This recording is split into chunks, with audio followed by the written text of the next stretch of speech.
بسم اللہ الرحمن الرحیم۔ شروع اللہ کے نام سے جو بڑا مہربان نہایت رحم والا ہے۔ دوستو، آج ہم بات کریں گے کہ تبلیغ کرنے والی علماء اور مدارس کی تعلیم بے اثر کیوں ہو گئی ہے، اس کے اثرات سے معاشرہ کیوں نہیں سنورتا۔ مدارس اور تبلیغ کرنے والے علماء نے جو ذمہ داری دور وسطیٰ میں ادا کی تھی، وہ مسلم معاشرے کی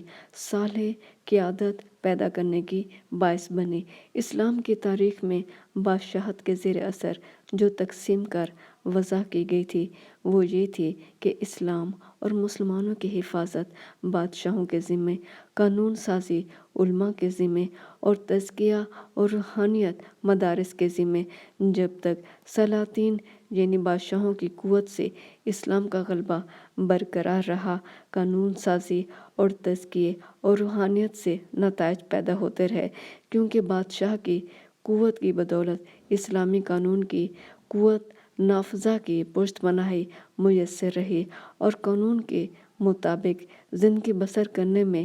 صوفیہ کرام نے اور علماء نے اور مدارس نے بھرپور کردار ادا کیا۔ جب مسلمان بادشاہ اقتدار سے محروم ہوئے اور اسلامی قانون قوت نافذہ کی پشت پناہی سے محروم ہو گیا، تو زندگی کے تمام تقاضے معاشرتی، معاشی، سیاسی، ثقافتی، تعلیمی، لادینی نظام سے پورے ہونے لگے اور عقیدے کا اثر معاشرت، معیشت، سیاست،